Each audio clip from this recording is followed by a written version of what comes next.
할렐루야. 성령 충만한 하루 되시기 바랍니다. 아멘. 어제 우리가 세바의 난에 대해서 살펴보았습니다. 이 세바라는 사람이 많은 사람들을 선동해서 다윗을 대적했다라는 이야기를 우리가 보았고요. 세바의 난은 하나님의 은혜로 진압이 됩니다. 세바가 죽임을 당하고 모든 것이 평화롭게 맞춰지게 됩니다. 그런데 오늘 성경에는 또 기근에 대한 이야기가 나옵니다. 3년이나 다윗의 나라에 기근이 있었다라는 이야기로 오늘 1절이 시작하고 있습니다. 이 다윗의 인생 가운데에는 크고 작은 어려움이 참 많았습니다. 오늘 기근 이야기 같은 경우는 성경 순서상으로는 세바의 난 뒤에 나오지만 학자들은 다윗의 왕정 초기에 있었던 사건이다라고 해석을 많이 합니다. 그러니까 다윗은 왕정 초기부터 그의 말년까지 계속해서 크고 작은 문제들이 있었습니다. 우리의 삶에도 문제 하나가 해결이 되면 또 다른 문제가 찾아오는 것처럼 다윗의 삶에 문제가 있었지만 다윗은 기도로 그 문제를 잘 해결해 나갑니다. 자, 우리 1절을 보면 다윗의 시대에 해를 거듭하여 몇 년 기근? 3년 기근이 있으므로 다윗이 여호와 앞에 간구하매. 여기서 조금 안타까운 부분은 3년이나 기근이 계속되었지만 왜 3년 지나서 기도를 했을까라는 아쉬움이 조금 남습니다. 기도할 때 하나님이 해결 방법을 주십니다. 다윗이 여호와 앞에 간구하매 여호와께서 이르시되 이는 사울과 피를 흘린 그의 집으로 말미암음이니. 하나님이 해결 방법을 주십니다. 우리에게 정말 중요한 것은 기도의 자리에 빨리 나오는 것이 가장 급한 일이다, 중요한 일이다라는 사실을 우리는 기억해야 합니다. 따라해 봅시다. 빠르게 기도의 자리로 나와야 합니다. 아멘. 3년 만에 다윗은 기도의 자리로 나왔을 때에 하나님께서 왜 기근이 왔는지를 설명을 해주시는 겁니다. 우리 1절 다시 보면 다윗의 시대에 해를 거듭하여 3년 기근이 있으므로 다윗이 여호와 앞에 간구하매 여호와께서 이르시되 이는 사울과 피를 흘린 그의 집으로 말미암음이니 그가 기브온 사람을 죽였음이니라 하시니라. 그 원인이 다윗이 아니라는 겁니다. 누구입니까? 사울이라는 겁니다. 죽은 사울 왕이 큰 문제를 일으킨 것입니다. 기브온 사람을 죽였다라는 표현이 나옵니다. 이 기브온 사람들은 누구입니까? 기브온 사람들은 이스라엘 백성들과 함께 살아온 사람들이었습니다. 가나안 족속이거든요. 우리 2절을 봅니다. 기브온 사람은 이스라엘 족속이 아니요 그들은 아모리 사람 중에서 남은 자라. 이스라엘 족속들이 전에 그들에게 뭐하였거늘? 맹세하였거늘 사울이 이스라엘과 유다 족속을 위하여 열심히 있으므로 그들을 죽이고자 하였더라. 이에 왕이 기브온 사람을 불러 그들에게 물으니라. 기브온 사람에 대한 이야기가 나옵니다. 그러니까 사울 왕이 이 기브온 사람들을 엄청 많이 죽인 겁니다. 학살 수준입니다. 거의 인종 청소 수준으로 기브온 사람들을 많이 죽이는 그런 사건이 있었습니다. 이 사건이 왜 문제인가를 오늘 성경이 다루고 있습니다. 여호수아 9장 19절에 보면 모든 족장이 온 회중에게 이르되 우리가 이스라엘의 하나님 여호와로 그들에게 맹세하였은즉 하나님께 맹세하였는데 이제 기브온 사람들을 뭐하지 못하리라? 건드리지 못하리라. 아마 기억나실 겁니다. 여호수아 시대에 가나안 족속을 다 멸절해야 하는데 그 중에 기브온 사람들이 거짓말로 치고 들어옵니다. 우리는 가나안 사람들이 아닙니다. 여호수아가 기도하지 않고 이 문제에 대해서 속게 됩니다. 모든 백성이 다 속아서 기브온 사람들을 진멸해야 함에도 진멸하지 못하게 됩니다. 하나님 앞에서 언약을 맺었기 때문입니다. 그래서 하나님과 맺은 언약 때문에 비록 가나안 민족임에도 계속 같이 가야 되는, 이스라엘 백성들과 같이 가야 되는 민족이 되었습니다. 근데 이걸 누가 죽인 겁니까? 사울 왕이 죽인 겁니다. 하나님 앞에서 맹세하고 언약을 했던 부분을 사울 왕이 다 깨버린 겁니다. 2절 다시 보면 세 번째 줄에 열심히 있으므로, 네 번째 줄에 열심히 있으므로 그들을 죽이고자 하였더라. 이게 어떤 열심이었냐면 사울 왕이 왕이 되고 나서 뭔가 민심을 더 끌고 싶었습니다. 어떻게든지 백성들에게 사랑을 받고 싶었습니다. 그래서 하지 않아도 되는 일을 하는 겁니다.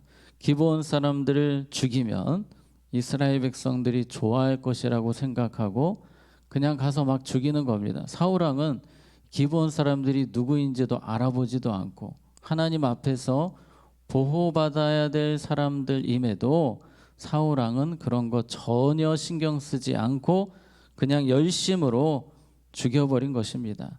여러분, 이 열심도, 잘못된 열심은 얼마나 큰 독이 됩니까? 바리새인들이 그랬습니다. 열심히 신앙생활했지만 그들의 열심은 하나님을 위한 열심이 아니라 사람에게 잘 보이기 위한 열심이었고 자기 만족을 위한 열심이었습니다. 여러분, 우리의 열심을 우리가 돌아볼 필요가 있습니다. 방향이 잘 되어 있는지 우리는 날마다 기도로 점검을 해야 합니다. 하나님을 기쁘시게 하기 위한 열심인가, 나를 위한 열심인가를 우리는 늘 점검해야 합니다. 우리 안의 죄성은 하나님보다는 나를 향해 초점을 맞추게 되어 있습니다. 가만히 있으면 하나님보다 내 중심으로 흘러가는 것이 우리의 본 모습입니다. 그래서 우리는 날마다 점검을 해야 됩니다. 군대에 가면 사격을 하지 않습니까? 사격을 할 때 꼭 처음에 하는 일이 있는데 0점을 맞춥니다. 0점을 맞춰야만 그 다음부터 제대로 맞출 수 있는 것처럼 우리는 날마다 기도를 통해 영적 0점을 맞춰야 됩니다. 내가 지금 하나님 중심으로 하나님께 초점을 맞추고 하나님의 기쁨이 되기 위해서 살고 있는지, 아니면 나의 기쁨, 나의 목적의 방향이 맞춰져 있는지 우리는 날마다 자신을 돌아봐야 됩니다. 그런 부분이 전혀 안 됐던 사람이 사울 왕이었고 이런 부분이 잘 됐던 사람이 다윗 왕이었습니다. 다윗은 지금 이 부분을 점검하는 것입니다. 하나님과 틀어진 것이 무엇인지, 지금 기근이 왜 일어났는지를 지금 하나하나 점검하면서 해결 방법을 찾는 것입니다. 하나님의 말씀을 주신 거예요. 기브온 사람들과의 이 문제를 해결해야 된다. 기브온 사람들을 만나러 갑니다. 3절에 보면 다윗이 그들에게 묻되 내가 너희를 위하여 어떻게 하랴? 내가 어떻게 속죄하여야 너희가 여호와의 기업을 위하여 복을 빌겠느냐 하니, 다윗이 기브온 사람들을 찾아가니까 이 사람들은 많이 있지 않습니다. 사울 왕 때 너무 많이 죽었기 때문에 남아있는 사람들은 적은데 다들 피해의식이 많고 상처와 아픔이 많은 겁니다. 사울 때문에 사랑하는 가족을 다 잃었습니다. 부모님들을 잃었습니다. 어떻게 해결하기 원하냐라고 할 때에 속죄라는 표현을 씁니다. 다윗이 이 당시에는 속죄가 너무나 중요한 시대였습니다. 피는 피로 갚아야 되는 시대였기 때문입니다. 4절에 보니까 기브온 사람들이 이렇게 말합니다. 그에게 대답하되, 다윗에게 대답하되 사울과 그의 집과 우리 사이의 문제는 은금에 있지 아니하오며, 이 돈 문제로 해결이 안 된다는 겁니다. 이스라엘 가운데에서 사람을 죽이는 문제도 우리에게 있지 아니하니이다 하니라. 왕이 이르되 너희가 말하는 대로 시행하리라. 결국 기브온 사람들이 원하는 속내는 피는 피로 해결해야 된다라고 이야기를 하는 겁니다. 아주 조심스럽게 이야기를 하는 거예요. 사울 왕이 우리 민족을 다 없애버렸기 때문에 이건 사울 왕가의 사람들을 처단하는 것으로 문제를 끝내야 된다. 피는 피의 몫으로 끝내야 된다. 신명기 19장 13절에 보면 내 눈이 그를 긍휼히 여기지 말고 무죄한 피를 흘린 죄를 이스라엘에서 제하라. 그리하면 내게 복이 있으리라. 분명히 피의 문제, 무죄한 피를 흘린 죄에 대해서 이 문제를 해결하라고 성경이 이야기를 합니다. 이 문제를 해결하기 위해서는 지금 사울 왕가의 사람들 7명이 처단을 당해야 합니다. 근데 왜 7명이었냐면 이제 완전수라고 해서, 물론 기브온 사람을 더 많이 죽였지만 완전수 7로 이야기를 해서 이 죄의 문제를 7명을 처형하는 것으로 끝내게 해달라고 기브온 사람들이 요청을 합니다. 상당히 불편한 이야기 아닙니까? 다윗이 잘못한 것도 아니고 죽은 사울왕이 잘못한 일인데, 죽은 사울왕이 피해를 봐야 되는데 죄 없는 사울왕의 자손들 7명이 죽게 생겼습니다. 조금은 저도 말씀을 준비하면서 불편한 마음이 있었습니다. 왜 이렇게까지 해야 하나? 그런데 성경은 우리에게 중요한 의미를 우리에게 전달하고 있는 것입니다. 죄가 이렇게 무서운 것이다. 반드시 피는 피로 해결해야 한다라는 것을 우리에게 보여주고 있는 것입니다. 죄의 삭은 사망이요라고 하지 않습니까? 이해할 수 없는 부분임에도 불구하고 죄의 문제가 얼마나 무서운지를 오늘 성경이 보여주고 있는 것입니다. 시편 51편 5절에 보면 내가 죄악 중에서 출생하였으며 어머니가 죄 중에서 나를 잉태하였나이다. 다윗의 고백입니다. 다윗도 스스로 고백하기를 나는 태어날 때부터 죄인으로 태어났고 하나님의 형벌을 받을 수밖에 없는 존재임을 이야기하고 있습니다. 우리도 그렇습니다. 우리도 태어날 때부터 죄인으로 태어났고 오늘 성경에 보는 것처럼 죄의 삭은 사망입니다. 너무나도 잔인하게 피는 피로 갚아야 되는 이 죄의 해결 방법이 우리에게 적용이 되어야 하지만 오늘 성경이 이 사건들을 통해 우리에게 전해주는 의미가 무엇입니까? 예수님의 십자가에 대한 부분입니다. 우리도 죄의 문제 때문에 그 피를 흘려야 하는, 하나님께 죄를 지었기 때문에 반드시 시간이 지나도 그 죄의 문제를 반드시 해결해야 되는 사람들이지만 예수님께서 우리의 모든 죄를 담당해 주셔서 우리의 모든 죄를 용서해 주셔서 우리가 이 자리에 하나님 앞에 용서를 받고 서 있는 줄로 믿습니다. 오늘 다윗의 이야기는 이 죄의 문제가 얼마나 심각한 것인지 무서운 것인지를 보여주는 것입니다. 시간이 지났지만 결국 7명을 처단하기로 결정을 합니다. 그 7명을 뽑아낼 때에 7명을 세울 때에 얼마나 그 과정이 힘들었겠습니까?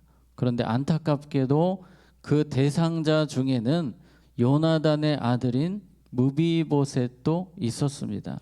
이 무비보셋도 사울 왕가의 자손이기 때문에 오늘 이 문제에 들어갈 수밖에 없는 사람이었습니다. 그런데 어떻게 됩니까? 7절에 보니까 그러나 다윗과 사울의 아들 요나단 사이에 서로 여호와를 두고 모한 것이 있으므로 맹세한 것이 있으므로 왕이 사울의 손자 요나단의 아들 무비보셋은 아끼고 이 7명을 대상자를 선정을 해야 되는데 무비보셋은 넣었습니까? 뺐습니까? 빼는 겁니다. 왜 뺍니까? 하나님 앞에서 서원하고 언약한 바가 있기 때문입니다. 요나단과 다윗 사이에서 언약을 했기 때문에 이 무비보셋은 지금 상황으로 따지면 죽을 수밖에 없는 사람이지만 언약 때문에 살게 되는 겁니다. 아마도 이 처형 대상자들이 이야기를 했을 겁니다. 저 무비보셋도 죽어야 된다고. 지금 이 사울의 왕가가 별로 없거든요. 자손들이 얼마 없는 상황인데 사람들이 손가락질을 합니다. 무비보셋 무조건 죽여야 된다. 여기저기서 손가락질 하지만 죽일 수가 없는 겁니다. 죽여서는 안 되는 겁니다. 언약 때문입니다. 하나님 앞에서 언약을 했기 때문에 무비보셋은 죽지 않고 계속해서 다윗의 왕궁에서 다윗과 밥을 먹으며 영광스럽게 살 수 있게 되었습니다. 우리의 모습 같지 않습니까, 여러분? 무비보셋과 같이 우리는 죽어 마땅한 죄의 형벌을 받아 마땅한 자들이지만 예수님의 언약 때문에, 주님의 약속 때문에 우리는 용서하심을 받았고 죄의 벌을 받지 않고 주님의 긍휼을 받아 살아가는 줄로 믿습니다. 왜 우리가 벌을 받지 않습니까? 언약 때문입니다. 마귀가 정죄합니다. 너도 똑같이 죄의 벌을 받아야 된다. 너의 기도는 응답받을 수 없다. 너는 하나님께 사랑받을 수 없다라고 정죄할지 모르지만 우리는 언약 때문에, 예수님과의 언약 때문에 무비보셋처럼 하나님의 품에서 살아가고 용서받아 살아가고 죄의 벌을 받지 않고 하나님의 사랑을 받으며 살아감을 기억하시고 늘 십자가 은혜를 감사하며 찬양하며 살아가는 우리 모두가 되기 원합니다. 자, 결국 14절에 사울과 그의 아들 요나단의 뼈와 함께 베냐민 땅 셀라에서 그의 아버지 기스의 묘에 장사하되 모두 왕의 명령을 따라 행하니라. 모두 왕의 명령을 따라 행하니라. 그 후에야, 여기서 그 후라는 것은 더 정확하게는 7명이 처형을 당하고 하나님이 그 땅을 위한 기도를 들으시니라. 드디어 모든 관계가 해결이 되는 겁니다. 죄의 문제가 해결이 되니 기도가 응답이 되고, 죄의 문제가 해결이 되니 이스라엘 땅에 기근이 떠나갔다라는 이야기입니다. 우리가 십자가 은혜가 있기 때문에 우리의 기도가 응답받습니다. 오늘도 우리의 기도가 능력이 있는 것은 내 삶 때문에 그런 것이 아니라, 내 모습 때문에 그런 것이 아니라 십자가 은혜로 우리의 기도는 능력이 있고 우리는 주님과 늘 동행하며 주님의 사랑을 받으며 살아갑니다. 이 사실로 인해 감사하시고, 오늘 특별히 사울 왕이 그랬던 것처럼 사람에게 열심이 있고 세상에 열심이 있는 삶이 아니라 하나님께 열심히 있는, 하나님께 초점 맞추는 삶이 되시기를 주님의 이름으로 축복합니다. 기도하겠습니다. 하나님 아버지, 오늘 주신 말씀과 같이 우리는 죄의 형벌을 받을 수밖에 없는 사람들이었지만 십자가의 은혜로 용서받고 주님과 하나 되게 하시고 주님의 사랑을 받게 하시니 감사합니다. 마귀의 정죄가 있을지라도 우리는 언약 백성임을 기억하며 담대하게 십자가 자랑하며 십자가 은혜를 전하며 십자가에 감사하며 찬양하며 살아가는 우리 모두가 되게 하여 주시옵소서. 반주하신 집사님과 가정을 축복하셔서 온 가족이 영육간에 강건케 하시고 하나님 나라의 존귀한 일꾼으로 늘 쓰임 받게 하여 주시옵소서.